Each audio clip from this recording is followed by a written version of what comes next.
사실 오늘 교회력에 보게 되어지면 성령 강림 주일 아니면 부부 주일로 이렇게 지키게 되어지는데, 작년에 부부 주일로 지켰기 때문에 올해는 성령 강림 주일로 이렇게 준비해서 오늘 우리가 말씀을 나누면서 은혜를 받기를 원합니다. 여러분, 우리가 신앙생활을 한다고 할 때에 이 성령의 사역, 특별히 성령님과는 뗄래야 뗄 수 없는 관계가 있다고 하는 것을 우리는 다 아실 겁니다. 개인도 마찬가지지만 가정도, 어떤 가정이 건강한 가정이냐, 성령이 이끌어가는 대로 바로 살아가는 가정이 건강한 가정입니다. 그리고 교회도 마찬가지입니다.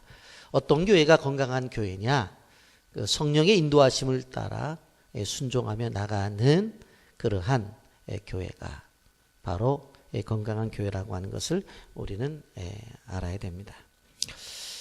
그렇기 때문에 성령에 대해서 많이들 이야기를 하죠. 그래서 성령 충만함 받으십시오. 성령의 인도를 받으십시오. 더 나아가서 요즘은 성령의 임재를 경험하십시오. 이런 말씀들을 나누는데 도대체 이게 뭐냐는 거예요. 그러면 어떠한 일이 있을 때마다 엎드려 기도하고 나가는 것이 성령의 인도하심을 받는 것이냐, 아니면 기도할 때 어떤 마음의 뜨거운 감정을 느끼는 것이 어떤 성령의 충만함을 받는 것이냐 하는 많은 생각과 이야기들을 나눌 수가 있습니다. 그런데 실질적으로 이 성령에 대해서 많은 오해들이 있고 편견들이 있는 것이 분명합니다. 그렇기 때문에 우리 안에 거하시는 성령님, 그리고 우리의 삶을 인도하시는 성령님에 대해서 좀 더 자세히 알고 또 그 성령님을 경험해야 된다고 하는 것, 우리가 꼭 기억해야 되고, 이 교회는 이 성령의 사역에 대해서 강조를 할 필요가 있다라고 하는 것을 우리는 아셔야 됩니다. 우리가 예수를 믿어서 구원을 받게 되어진 것, 이것도 성령의 사역입니다. 그리고 구원받은 자가 세상을 살아가면서 끊임없이 하나님의 요구하시는 대로 변화되는 삶을 신학적으로 성화라고 그렇게 말을 하는데, 이 성화의 삶이라고 하는 것도 성령께서 주관하셔야지만 가능한 것이지, 내가 아무리 노력하고 수고한다고 해도 변하는 것 같다가 다시 그 자리에 오고, 변하는 것 같다가 다시 그 자리에 오는 것이 우리 인생의 삶의 모습인 것을 우리는 압니다. 여러분, 그런데 예수님의 사역을 우리가 보게 되어질 때 예수님의 사역을 보통 사생애 그리고 공생애로 나눕니다. 이 사생애라는 것은 예수님께서 가정에서 30년 동안 생활하신 것을 우리는 사생애라고 말을 하고, 그리고 예수님께서 부름을 받고 본격적인 사역을 한 것, 이 3년 만의 사역을 우리는 공생애라고 말을 하는데, 이 사생애와 공생애를 나누는 기준, 그 기준에 무엇이 있는가 하면 성령의 임재가 있었다라고 하는 것입니다. 예수님께서 이제 공생애를 들어가게 되어질 때에 강력한 성령의 임재를 경험하시고, 그의 사역 속에서도 성령의 인도하심을 따라 사역을 하시는데, 예수님의 사역을 보게 되어지면 끊임없이 성령님에 대해서 말씀을 하신 것들을 바라볼 수가 있습니다.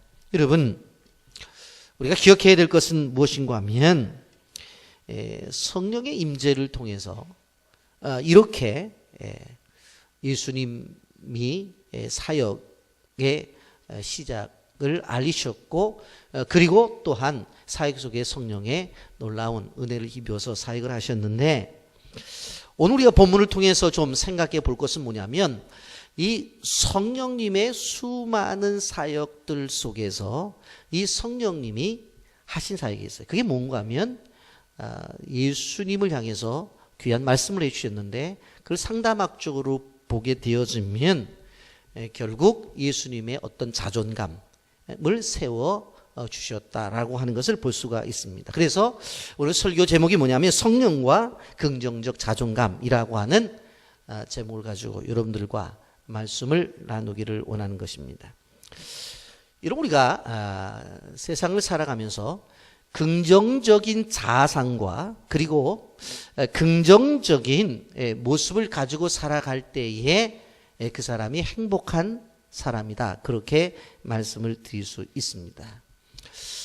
긍정적인 자상을 갖는다고 하는 것은 긍정적인 생각을 가지고 있다라고 하는 것입니다. 그런데 실질적으로 많은 사람들이 긍정적인 자상을 갖지 못해요. 왜 그런가 하면 긍정적인 자상이라고 하는 것은 그냥 순간적으로 만들어지는 것이 아니라 그 사람의 삶의 배경, 그리고 현재 가지고 있는 그 사람의 능력, 뭐 지식이 많든지 아니면 물질이 풍부하든지 아니면 사회적인 지위가 있든지 이런 모든 것들이 종합되어서 그 사람의 자상을 만들어내는 거예요. 그렇기 때문에 긍정적 자상을 갖는다는 것이 쉽지를 않아요. 여러분, 아침에 일어나서 이제 거울을 본단 말이에요. 이 거울을 볼 때에 여러분 어떤 생각이 드세요? 야, 정말 내가 생각해도 내 모습이 마음에 든다, 그런 사람들이 얼마나 있겠는가 하는 것입니다. 많은 사람들이 아니오라고 대답을 해요. 그래서 성형외과를 찾는 거예요. 그래서 거울을 볼 때마다 요 코에 조금만 높았으면 좀 괜찮은 얼굴이 될 텐데, 눈이 조금만 컸으면 이게 얼굴이 괜찮을 텐데. 우리 집안 일입니다. 우리 집사람이 거울 볼 때마다 이 눈이 조금만 컸으면, 여보 이거 어떻게 좀 할 수 없어. 이거 사세요. 왜냐하면 그 조그마다고 하는 눈 갖고 저같이 괜찮은 사람 선택했으니까 그 눈 이상 없는 거잖아요. 자꾸 그걸 이상 있다고 생각을 해요. 제가 웃을 때마다 그 눈 가지고 나같이 괜찮은 남자 선택했으니까 그 눈 전혀 이상 없는 거니까 신경 쓰지 말고 살라고 제가 얘기를 합니다. 어떤 사람들은 이 턱선만 좀 있으면 그래서 깎잖아요. 그런데 깎아도 될 턱은 괜찮은데 붙일 턱은 어떡할 거냐고. 뭘 갖다 붙일 거예요. 그러니까 힘든 거예요, 보면. 그래서 요즘 아무리 힘들어도 성형외과하고 피부과는 그렇게 영업이 잘 된다고 그러잖아요. 막 중국에서부터 와가지고 얼굴 뜯어 고치고 가고, 공항에서 나갈 때에 여권 사진하고 달라가지고 사람 아니라고 해서 출국을 못하는 사람들도 있대요. 참, 여러분, 고등학생들 그룹에게 물어봤어요. 여러분 인생을 살아가면서 거부를 당한다라고 생각할 때가 있냐고 물었더니 자기네들이 거부를 당한다는 느낌을 가질 때가 많다. 그래서 왜 거부를 당한다고 생각하느냐 그랬더니 자신들이 가지고 있는 어떤 내면적인 것, 어떤 그 인격, 그런 걸 얘기하지 않고 외면적인 것을 이야기하더라는 것입니다. 그래서 다른 사람들에게 좀 더 잘 받아들일 수 있도록 하면 어떻게 해야 될 것이냐 그랬더니 자기의 몸을 바꿔야 된다고 그러더래요. 그래서 그럼 어떻게 바꿔야 되냐 그랬더니 내 몸이 너무 뚱뚱하다고 그러더래요. 그래서 그 옆에 있는 애한테 그러면 어떻게 하면 다른 사람이 너를 받아들일 것 같냐 그랬더니 자기는 너무 날씬해서 좀 살이 쪄야 된다고. 그 누구는 살 빼야 된다고 그러고 누구는 날씬해야 된다고 그러고 누구는 보면서 팔뚝을 거두면서 이 팔뚝을 보라고. 이게 팔뚝이 너무 굵어서 문제라고. 예? 그러니 뭐 치아가 이상하다, 교정을 해야 된다, 얼굴에 여드름이 몇 개인지 세봤냐부터 시작해서 이 복잡한 거예요. 그러니까 결국 외부의 사람들로부터 자기가 거절당한다고 생각하는 것이 상당히 외부적인 것이라고 하는 거예요. 그런데 물론 우리가 생각해 보면 외형에 문제가 있을 수는 있어요. 그런데 이 문제가 있을 수는 있지만 그럼에도 불구하고 우린 자기를 사랑해야 되는데 자기를 사랑하지 않는단 말이에요. 그러니까 부정적 자상을 갖고 있다라고 하는 것입니다. 그러니까 여기에 문제가 생긴다라고 하는 것입니다. 여러분, 자기 자신에 대해서 어떤 부정적인 자상을 갖게 되어진다고 한다면 자기를 향해서도 부정적인 말이 나오겠죠. 아, 왜 코가 이렇게 뭐 낮아?부터 시작해서 뭐 눈이 왜 이렇게 작아? 얼굴이 왜 이래? 부정적인 그런 이야기가 나오겠죠. 그런데 이렇게 부정적인 것이 되어지면 그럼 다른 사람에 대해서는 후하냐? 절대 그렇지 않아요. 다른 사람에 대해서도 후하지 않아요. 그러니까 끊임없이 남을 향해서 비난하는 말, 비판하는 말, 남의 약점들을 자꾸 끄집어내는 거예요.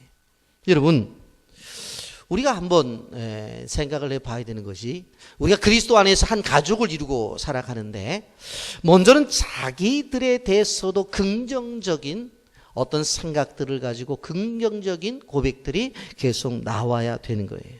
그럴 때에 거기서 한 걸음 더 나가서 어떻게 되어져요?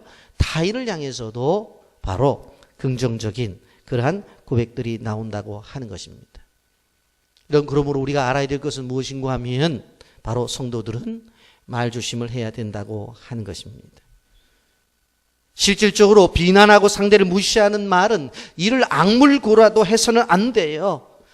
그리고 우리가 가정의 달을 지나고 있는데 부부간엔 더욱 그래요.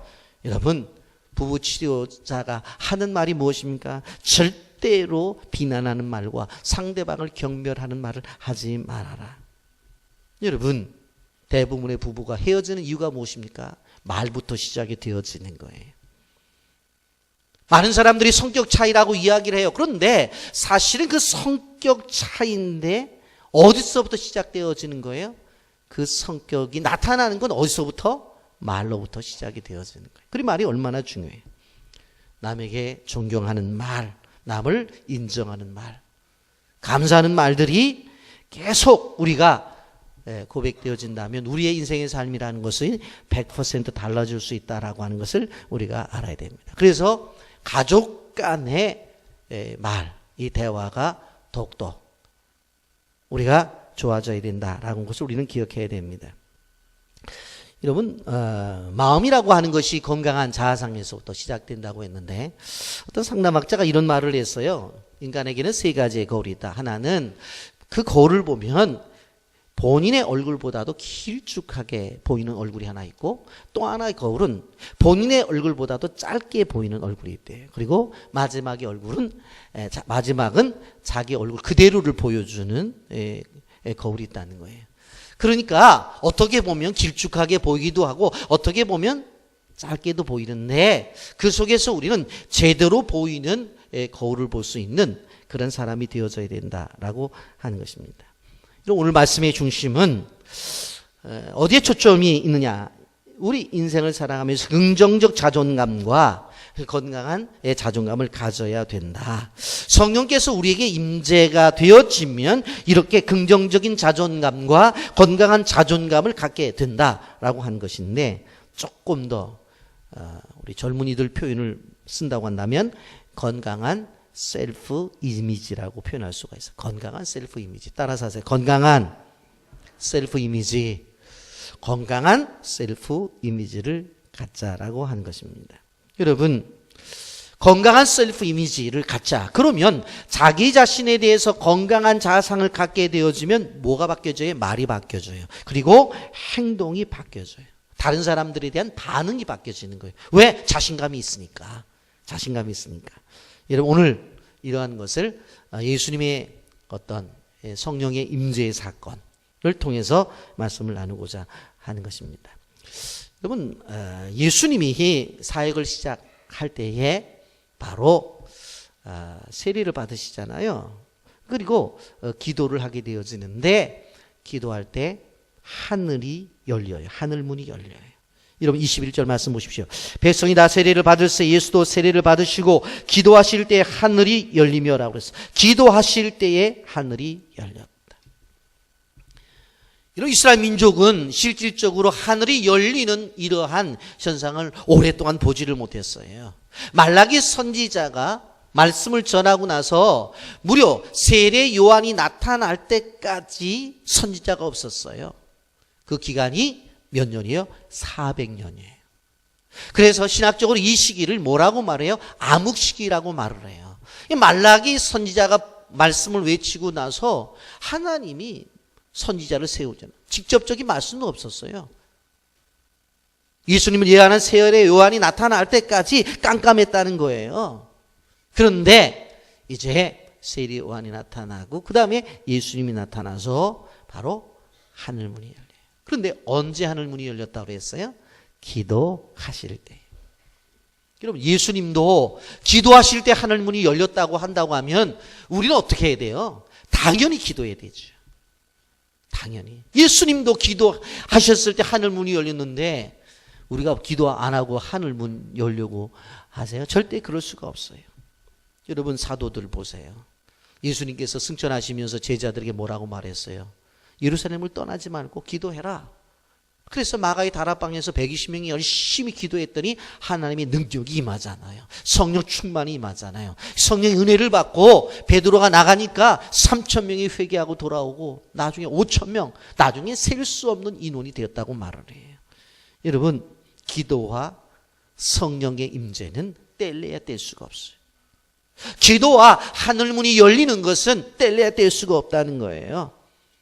여러분, 사도행전에 나타난 사건을 보면서 우리는 도전을 받아야 돼요.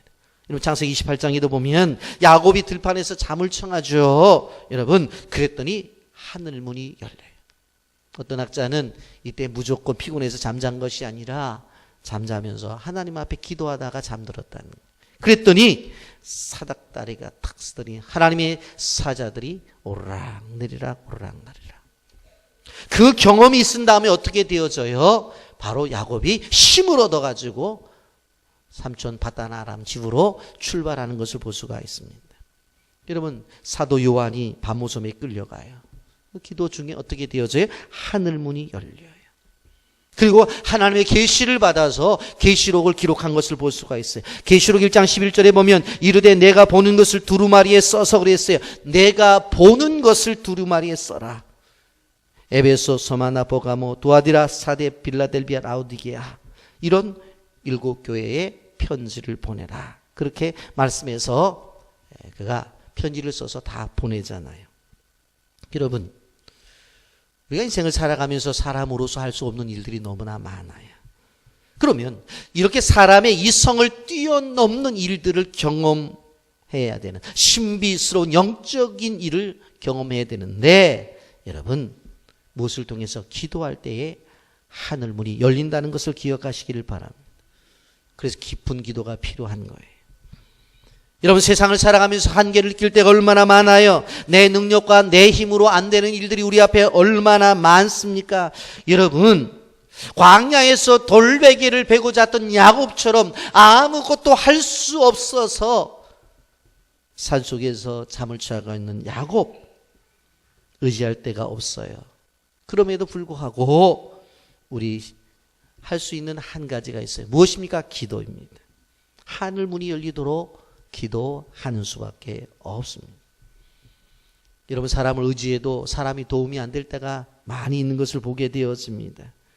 내 힘의 한계가 느껴지고 주변에 사람들이 도와준다고 하지만 사람의 도움에 한계가 있다는 말입니다.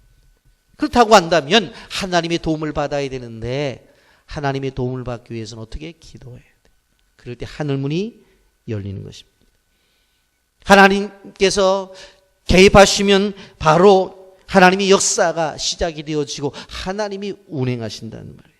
여러분, 그러므로 우리가 정말 하나님 앞에 기도해서 하늘문을 여는 놀라운 은혜가 있기를 예수님의 이름으로 축복합니다. 여러분, 우리가 기도하면 비전의 문이 열려요. 우리가 기도하면 축복의 문이 열려요. 우리가 기도하면 사업의 문이 열리고 우리가 기도하면 승리의 문이 열려요.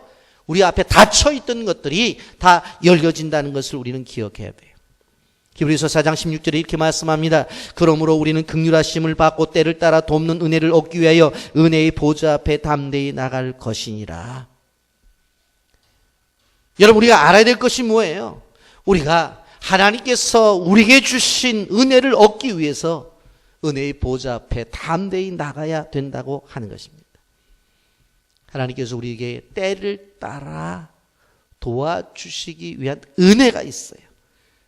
여러분, 그 은혜를 받기 위해서 어떻게 해요? 은혜의 보좌 앞에 담대히 나가야 된다고 하는 것입니다. 여러분, 우리는 끊임없이 긍정적 자아상을 가져야 된다는 것을 우리는 알아야 돼.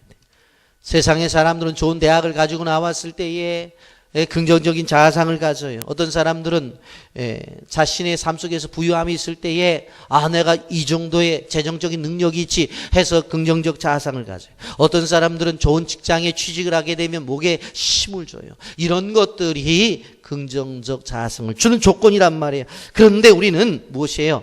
예수 그리스도를 믿음으로 말미암아 하나님께서 주시는 그러한 긍정적 자아상을 가져야 됩니다. 성도는 보장받은 신분이라는 것을 알아야 돼. 계시록 3장 8절 말씀에 볼지어다 내가 내 앞에 열린 문을 두었을 때 능히 닫을 사람이 없으리라. 내가 내 행위를 아노니 내가 작은 능력을 가지고도 내 말을 지키며 내 이름을 배반하지 아니하였도다 그랬어요. 내가 내 앞에 열린 문을 두었으니 능히 닫을 사람이 없으리라. 주님께서 문을 열어놓으시면 아무리 주변에 어떤 사람과 어떤 환경이 그것을 닫으려고 해도 닫을 수가 없다는 거예요. 여러분, 우리가 기억해야 돼요. 하나님 앞에 기도하면 하나님이 다 열어주신다라고 한 것입니다. 이런 바울과 실라가 복음을 전하다 감옥 속에 갇히잖아요. 그래서 바울과 실라가 한 게 뭐예요? 밤새 찬송하며 기도했어요. 그랬더니 어떤 일이 벌어져요? 자기 몸을 묶었던 착고가 다 풀어지는 거예요. 그러더니 옥문이 열려지는 거예요. 결국 바로 이 기도가 결국 바울과 실라를 묶고 있었던 모든 것을 풀어놓은 거예요. 우리도 마찬가지입니다. 우리는 꿈을 꾸죠. 행복한 가정이 되기를. 그리고 자녀를 바라볼 때에 건강하고 지혜로운 자녀가 되기를. 그리고 가족관계를 생각할 때에 정말로 믿음이 충만한 사랑스러운 가족들이 되기를 바라요. 여러분, 그런데 우리의 삶을 보면 그러지 못한 일들이 많잖아요. 경제적인 압박이 찾아올 때가 있어요. 건강의 문제로 고통을 줄 때가 있어요. 여러분, 자녀들 때문에 자신의 실존적 문제가 무너질 때가 있다고 하는 것입니다. 이럴 때 어떻게 해요? 은혜의 보좌 앞에 나가야 돼. 그리고 하나님 앞에 기도해야 돼. 그리고 하늘문을 열어야 된다고 하는 것을 우리는 알아야 되는 것입니다. 여러분, 기도를 통해서 하늘문을 여시는 축복이기를 예수님의 이름으로 축복합니다. 아멘. 여러분, 이 성령이 이제 기도 가운데서 하늘문이 열리고 성령의 임재가 나타나는데 여기에 보면 하나님께서 음성을 들려주셔요. 여러분, 예수님의 일생 가운데서 하늘의 음성을 듣는 일들이 3번 있게 되어집니다. 그 3번의 첫 번째가 오늘 이 말씀이에요. 누가복음 3장 22절인데 성령이 비둘기 같은 정치로 그 위에 강림하시더니 하늘로부터 소리가 나기를 너는 내 사랑하는 아들이라 내가 너를 기뻐하노라 하시니라 그랬어요. 여러분, 하늘로부터 소리가 났어요. 그리고 너는 내 사랑하는 아들이라 내가 너를 기뻐하노라 그랬어요. 그리고 두 번째는 누가복음 9장 35절에 있는 말씀인데 변화산상에서 하늘에서 소리가 나요 구름 속에서 소리가 나서 이르되 이는 나의 아들 곧 택함을 받은 자니 너희는 그의 말을 들으라 하고 그랬어요. 변화산에서 기도할 때. 다음 주에 이 변화산 사건을 말씀을 전하게 될 텐데 이 변화산에서 바로 하나님의 음성을 들어요. 세 번째는 요한복음 12장 28절 십자가를 앞에 두고 기도하게 되어질 때에 아버지여 아버지 이름을 영광스럽게 하옵소서 하시니 이에 하늘에서 소리가 나서 이르되 내가 이미 영광스럽게 하였고 또다시 영광스럽게 하리라. 지금까지 영광스럽게 했지만 예수님을 향해서 앞으로도 영광스럽게 만들 것이라고 분명히 말씀을 해요. 여러분, 예수님의 인생 속에서 바로 이렇게 3번 직접 하나님께서 음성을 들려주신 것을 볼 수가 있습니다. 이런 사도 바울이라는 인물을 잘 아실 것입니다. 그런데 그가 다메섹 도상에서 놀라운 일을 경험하게 되어져요. 그런데 다메섹 도상에서 경험한 것이 무엇입니까? 하나님의 음성을 듣는 거예요. 예수 믿는 사람들을 잡으러 가고 있었는데 하늘의 음성이 들리잖아요. 사울아 사울아 내가 나를 왜 핍박하느냐. 아니 말씀하시는 분이 누굽니까? 나는 내가 핍박하는 예수다 거의 꼬꾸라지잖아요. 그리고는 그 시점을 통해서 어떻게 되어져요? 완전히 예수를 핍박하던 사람이 예수를 전하는 사람으로 바뀌어지잖아요. 언제? 하나님의 음성을 듣는 순간. 여러분, 그래서 우리가 기억해야 될 것은 하나님의 음성 듣기라고 하는 것이 매우 중요해요. 여러분, 물론 지금의 시대에는 이렇게 하늘문이 열려지고 우리에게 누구누구야 그렇게 말씀하시진 않아요.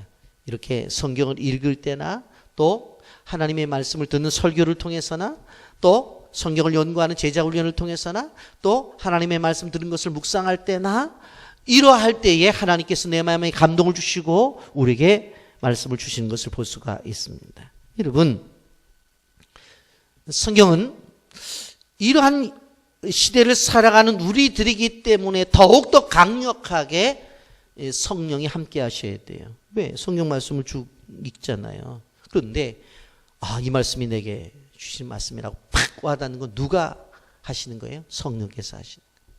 똑같이 예배를 드리고 말씀을 듣지만 이 말씀 나에게 주시는 말씀이라고 하는 내 마음속에 확신은 누가 주시는 거예요? 성령께서 하시는 거란 말이에요. 말씀 묵상하거나 그리고 말씀을 공부하거나 어떻게 하든지 간에 그 성령께서 역사하실 때에 우리는 그 말씀이 나에게 주시는 말씀으로 우리는 받아들이게 되어지는 것입니다. 여러분, 그런데 이게 왜 중요해요? 하나님이 내게 주시는 말씀을 내가 딱 받게 되어지면 어떠한 상황이 되었든지 간에 그 성도를 힘을 얻는다는 거예요. 그 시간부터 어떻게 되어져요? 새 힘이 주어진다고 하는 거예요. 단순한 거지만 여러분들 이제 주일날 예배를 이렇게 드리지만 어느 주일에 정말 은혜스러운 예배, 하나님의 말씀, 찬양, 기도 이런 것들이 내 마음에 와 닿는 예배를 드릴 때가 있어요. 그러면요, 예배를 드리고 나가서 내 환경은 달라진 것이 없는데 내가 힘이 생겨요. 그 자신감이 생긴단 말이에요. 근데 왠지 피곤하고 졸리고 예배 실패를 하면요, 그날 그 삶도 어떻게 되어져요? 힘이 없어지는 거예요. 여러분, 그래서 우리가 이 성령의 소리를 듣는 일들에 관심을 가져야 된다고 하는 것입니다. 여러분, 우리는 성령의 감동에 인도하심에 민감하고 성령님이 말씀하실 때 그 소리를 들을 수 있는 예민함이 있기를 예수님의 이름으로 축복합니다. 아멘. 여러분, 그런데 예수님이 세례를 받으실 때에 하나님께서 말씀을 주시다고 그랬죠. 음성을 주셨다고 그랬죠. 누가복음 3장 22절입니다. 여기 보면 성령이 비둘기 같은 형체로 그 위에 강림하시더니 하늘로부터 소리가 나기를 너는 내 사랑하는 아들이라 내가 너를 기뻐하노라 하시니라. 두 가지를 말씀하셔서 첫째는 뭐예요? 너는 내 사랑하는 아들이다. 두 번째는 내가 너를 기뻐하노라. 이 두 마디를 하셨어요. 여러분, 내가 너를 사랑하는 아들이다. 세례를 받으실 때에 이 두 음성을 듣게 되어지는데 첫 번째가 뭐라고 그랬어요? 너는 내가 사랑하는 아들이다. 여러분, 지금 우리가 예수님의 사역을 볼 때에 바로 집에서 일을 했던 것을 사생애라고 말을 하고 그리고 실질적으로 공적으로 일한 것을 공생애라고 말을 한다고 그랬죠. 그러면 실제 우리가 생각해 보면 일에 대해서 초점을 맞추는 것 같이 생각할 수가 있어요. 왜? 집안일이 했다, 하나님이 일했다, 그렇게 생각할 수가 있잖아요. 그런데 하나님께서 예수님을 부르시면서 사역을 맡기실 때 이런 일을 하라, 저런 일을 해라, 그런 말씀하지 않으셨어요. 제일 먼저 무엇을 얘기해요? 너는 내가 사랑하는 아들이다. 관계. 제일 먼저 무엇에 대해서 이야기를 해요? 관계에 대해서 이야기를 해요. 여러분, 만약 일에 대해서 얘기를 했다고 한다면은 뭐예요? 아들이 아니라 품꾼이라고. 그리고 자녀가 아니라 하인이란 말이에요. 왜? 일로 접근하면 그래요. 하나님의 일이지만 너는 바로 품꾼이야. 너는 하인이야. 그런데 일로 접근을 하지 않고 뭐예요? 아버지와 자녀의 관계로 접근을 하잖아요. 그러니까 어떻게 되어져요? 품꾼이 아니라 아들이고 하인이 아니라 자녀예요. 이것이 뭐예요? 관계. 이번 주간에 새벽기도 때에 제가 그 큐티 본문을 갖고 쭉 말씀을 나누면서 신명기 7장의 말씀을 나누게 되어졌는데, 이스라엘 백성들이 이제 가나안에 들어가기 전에 모세의 설교를 3번 듣잖아요. 그 가운데 7장에 보게 되어지면 이스라엘 백성들이 가나안에 들어갔을 때 어떤 관계를 맺어야 될까에 대해서 얘기를 해요. 3가지 중요한 얘기를 하는데, 첫째는 뭐냐면 가나안 족속들을 다 내쫓아 버리라고 해요. 다 내쫓아 버리래요. 관계를 맺지 말라는 거예요. 그들 다 내쫓아 버리라. 그리고 두 번째는 뭐예요? 그들을 불쌍히 여기지 말래요. 여러분 생각해 보면 그들이 얼마나 불쌍한 존재인지 몰라요. 생각해 보세요. 이스라엘 백성들이 애굽에서 430년 동안을 살고 광야에서 40년을 살았으니까 실질적으로 가나안에서 그들이 살고 있었지만, 가나안에 그들이 살고 있었지만 무려 470년을 가나안을 비워놨었다고. 그리고는 470년이 지난 다음에 들어가서 내 땅이라고 다 나가라고 그러는 거야. 나가라고 그래. 여러분 생각해 보세요. 얼마나 불쌍해. 자기네 사업체도 있었지. 거기서 자녀도 키우고 있었지. 농사도 지었지. 얼마나 많은 자기네들을 삶의 터전이 있는데 당장 나가라는 거예요. 얼마나 불쌍해. 그런데 하나님의 말씀 뭐라고 말해? 불쌍히 여기지도 말아라. 불쌍히 여기지도 말아라. 왜요? 관계. 그리고 마지막에 그들과 결혼하지 말아라 그래요. 절대로 결혼하지 마라. 그들과 결혼하게 되어지면, 믿지 않는 사람과 결혼하게 되어지면 너희 딸이 그런 남자와 결혼하면 우상을 갖고 오게 될 것이고, 너희 아들이 그런 여자와 결혼하게 되면 우상을 갖고 오게 될 것이다. 그래서 결국은 너희 집안이 우상을 섬기게 될 것이다. 그러니까 관계를 맺지 마라. 3가지를 분명하게 얘기를 해요. 그런데 오늘 예수님도 하나님께서 말씀하시는 게 뭐예요? 관계. 너는 내 사랑하는 아들이다. 그 아들도 어떤 아들이? 사랑하는 아들. 사랑의 관계를 설명했던 것을 바라볼 수가 있습니다. 여러분, 하나님 아버지가 그의 아들 예수 그리스도와의 관계를 설명을 해요. 예? 여러분, 예수님이 공생애를 시작하게 되어질 때에 앞으로 나타날 일들이 얼마나 많겠어요. 그런데 그 일을 잘 견뎌내고 이겨낼 수 있는 그러한 힘은 무엇일까요? 바로 하나님이 아버지가 된다고 하는 관계예요. 고난 속에서도 그건 견뎌낼 수가 있는 거예요. 그래서 예수님은 공생애 동안 얼마나 많은 어려움을 당해요. 그런데도 흔들리지를 않아요. 머리 둘 데 없이, 잠을 잘 만한 장소도 없이 사역을 했어요. 음식을 드실 만한 환경도 없다고 그랬어요. 그런데 꿋꿋이 걸어갈 수 있었던 것은 이러한 관계예요. 여러분, 예수님이 사역에 출발하는 데 있어서 중요한 것은 뭐예요? 너는 내 사랑하는 아들이다. 여러분, 세상에서 성공을 한다고 한다면은 어떻게 보면 예수님과 정반대의 삶을 살아야 되죠. 예수님 뭐라고 말을 했어요? 누구든지 나를 따라오려면 자기 십자가를 지고 나를 따라오라. 성도가 십자가를 짊어지고 따라갈 수 있는 원동력이 무엇입니까? 내가 지금 십자가를 짊어지고 가지만, 그러나 하나님이 나의 아버지라고 하는 그러한 분명한 관계예요. 그리고 그분이 나를 사랑하신다고 하는 거예요. 그러한 사실 앞에 감동된 사람만이 십자가를 짊어질 수 있는 거예요. 내가 하나님의 자녀고, 그리고 하나님이 나를 지금도 사랑하신다, 그런 것을 믿는 사람이 어떤 상황이 되든지 견뎌나가고 십자가를 짊어질 수 있는 것이지, 그렇지 않은 사람은 조금 어려움만 오면은 다른 사람은 왜 다 사랑하는데 나는 왜 인생에 이런 어려움을 줘? 그렇게 생각할 수 있다는 거예요. 여러분, 예수님께서 하나님이 내 사랑하는 아들이라고 했었을 때 십자가까지도 짊어질 수 있는 근거가 된 거예요. 여러분, 하나님 안에서 긍정적인 자존감이 바로 예수님에게 세워졌던 것을 볼 수가 있습니다. 여러분, 하나님이 우리를 어떻게 사랑하셔요? 고린도서서 13장에 보면 자세히 나와 있어요. 오래 참으시는 사랑, 온유한 사랑으로 사랑하십니다. 우리를 향해 성내지 아니하시고 모든 걸 참으며 모든 것을 믿으며 모든 것을 바라며 모든 것을 견디는 사랑으로 우리를 사랑해 주신다고 하는 것을 우리는 기억해야 됩니다. 그렇기 때문에 우린 자신에 대해서 그리고 자신의 미래에 대해서도 하나님 아버지가 우리의 아버지시기 때문에 믿음을 갖고 나가야 된다라고 하는 것을 우리가 알아야 됩니다. 두 번째로 뭐라고 말씀해요? 내가 너를 기뻐하노라. 따라서 하십시오. 내가 너를 기뻐하노라. 내가 너를 기뻐하노라. 여러분, 하나님께서 너는 내 아들이라고 말씀하시고 나서 내가 너를 기뻐한다고 그렇게 말씀하셔요. 여러분, 하나님과 우리와의 관계 속에서 우리가 고난을 당할 때가 있습니다. 그럴 때 하나님이 우리에게 뭐라고 말씀하시는지 스바냐 3장 16절과 17절에 분명히 나타나 있어요.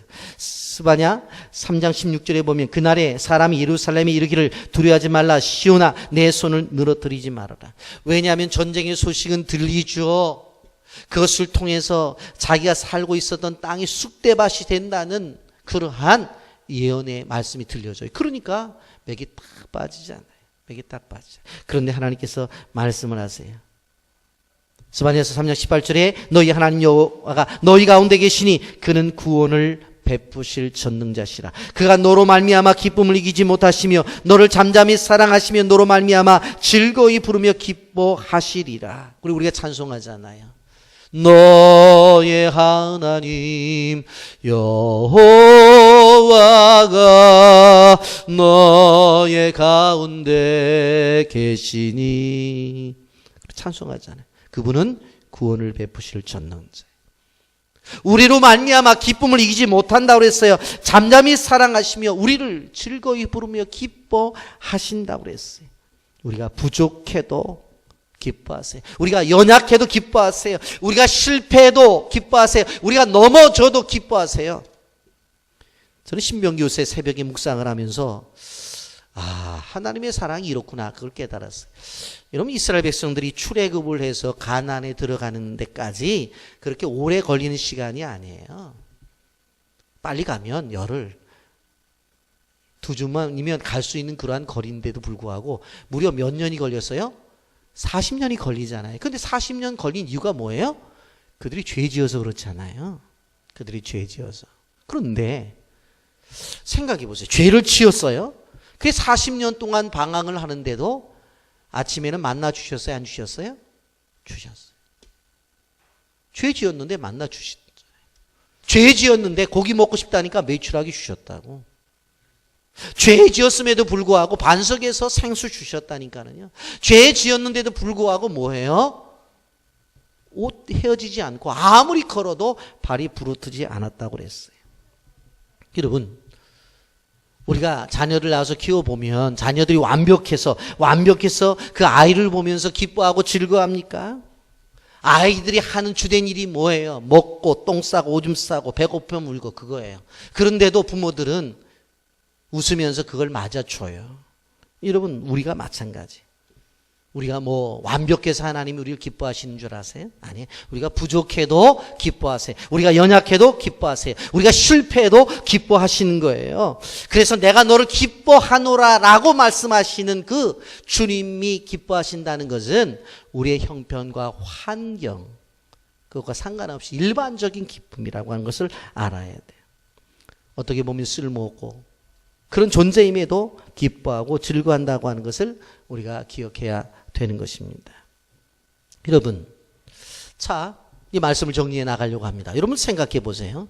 예수님이 사생애를 끝내고 이제 공생애로 들어가는 그러한 기점 속에서 실질적으로 예수님에게 다가와 있는 것은 고난, 역경, 아픔, 나중에는 십자가의 죽음 이런 것들이 기다리고 있었어요. 그런데 그 예수님을 향해서 하나님이 주신 메시지는 뭐라고 그랬어요? 두 마디라고 그랬어요. 뭐라고 그랬어요? 너는 내 사랑하는 아들이다. 내가 너를 기뻐한다. 이 두 마디. 이게 예수님의 자존감을 세워준 거예요. 지금까지 특별히 하나님이 일한 거 없어요. 그냥 30년 동안 집안일 한 거예요. 근데 이제 하나님의 일을 하러 나가는 그 예수님을 향해서 하나님께서 직접 하늘 문을 여시고 주신 것은 너는 내 사랑하는 기뻐하는 아들이야. 그리고 내가 너를 기뻐해. 그 말씀을 주셨어요.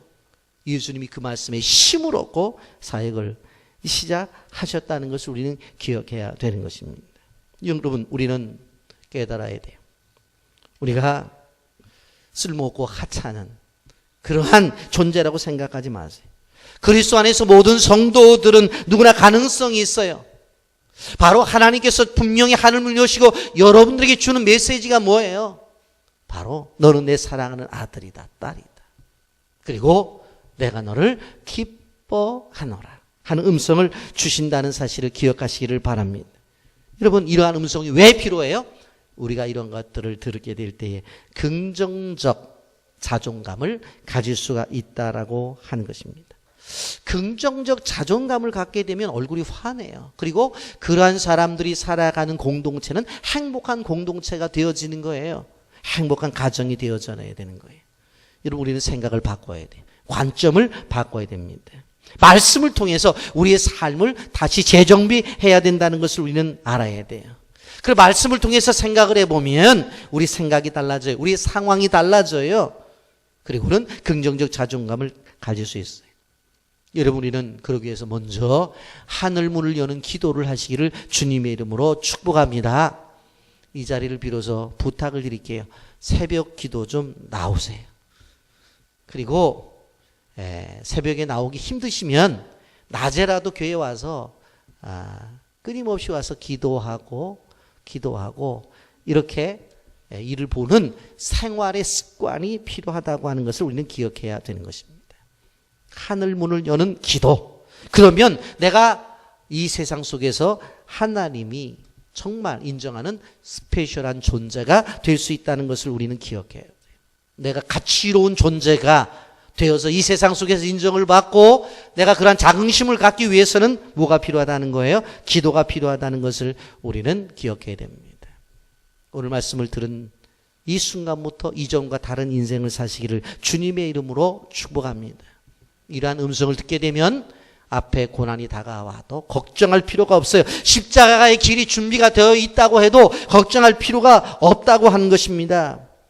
우리가 예수님처럼 살기를 원하잖아요. 예수님의 삶이 얼마나 멋있어요. 그렇다고 한다면 그러한 멋있고 희망찬 삶을 살기 위해서는 내가 긍정적인 자존감을 가져야 되는데 그 긍정적인 자존감은 하늘 문이 열려지고 하나님이 주는 메시지를 들어야 돼요. 너는 내 사랑하는 자녀다. 내가 너를 기뻐하노라. 이 음성을 듣고 정말 활기차고 행복한 삶을 사시기를 예수님의 이름으로 축복합니다. 아멘.